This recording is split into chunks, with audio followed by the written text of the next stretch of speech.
The book that I read was The Lost Hero by Rick Riordan, which was the first book in his second series after the Percy Jackson series.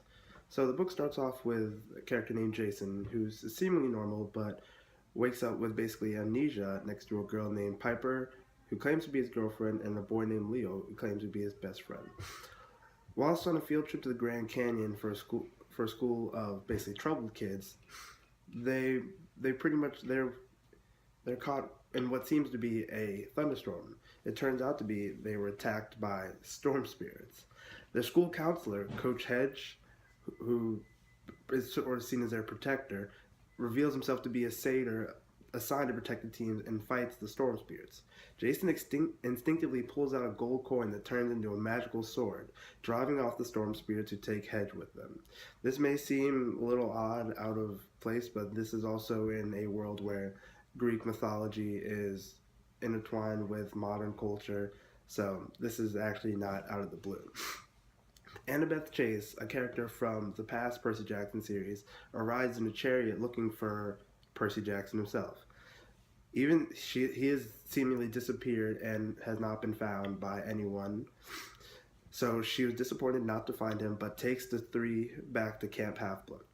There they learn all about the world of Greek mythology. They learn that the Greek gods do exist and that they have children, and that these children are basically living around as demigods. They learn that Leo is a son of Hephaestus, Piper is a daughter of Aphrodite, and Jason is a son of Zeus. So at Camp Half-Blood, they learn that they must go on a quest to rescue Hera. Hera, the queen of the gods, has been captured. They use an malfunctioning robot named Festus to transport them across the country. Throughout this sort of journey, they battle characters including Cyclops, Medea, and King Midas. They also eventually are able to free Coach Hedge, who had been taken by the storm spirits before. Along the way, they learned that the trio must stop the rise of Gaia, who is basically the Earth Mother. And also, while this occurs, Piper realizes that her dad has been kidnapped and must save him as well. However, she sort of has to keep that secret because she feels though she may have to betray her friend in order to save her dad. The group eventually makes their way to the west coast in order to face a giant Porphyron to keep him from raising Gaia, while also in the same area have to save Piper's dad from another giant. They save Piper's dad first by defeating the giant, and Coach Head promises to take care of Piper's dad to keep him from sort of losing his mind after everything that he's seen. They then hustle off to defeat Gaia and the other giant and able to free Hera. After freeing Hera, they learn that Hera basically made a gamble and sent Percy Jackson over to the Roman camp, sort of as a trade in order to someday bring the demigods back together. It's difficult to see, but they will end up having to work together later in order to stop Gaia from still being a force. So throughout this book, the main themes are basically loyalty. They have to be able to, Piper has to remain loyal to her friends while also trying to find a way to save her dad. And it's also sort of an idea of like inner conflict. She's trying to figure out whether she wants to place more importance on her dad or on her friends. Also, she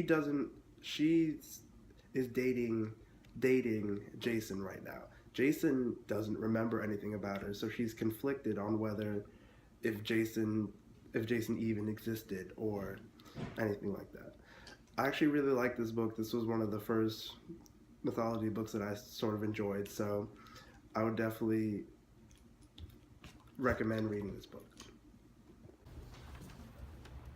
Welcome back to our book talk. You go first. Oh, you'll go. Okay. Yeah. So, the book that I read is called The Good Earth by Pearl S. Buck.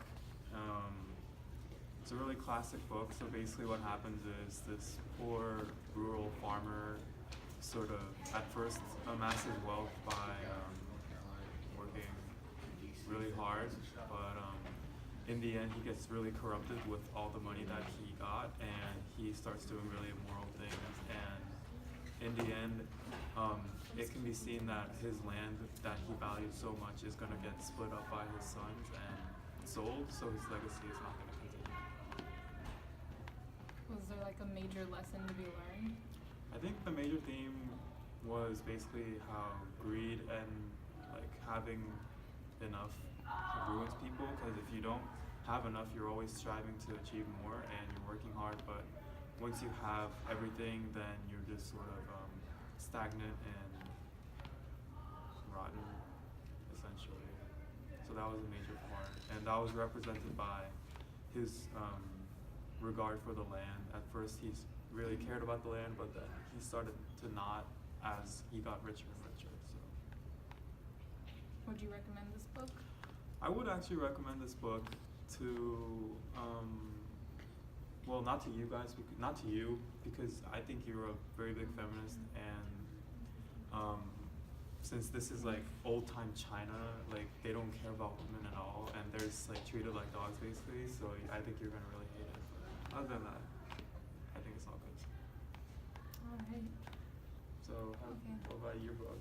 So, I read The Help by Catherine Stockett, which is about how all these black maids in like 1960s Jacksonville, Mississippi, kind of stage a revolution against their employers that are really mean to them. So it kind of starts off with, it covers these two maids, Aibileen and Minnie, and like the kind of wrongs against them, like, and even those white women have towards their own children. Like Abileen's taking care of this baby, and like her employer is mean to the baby, not just Aibileen.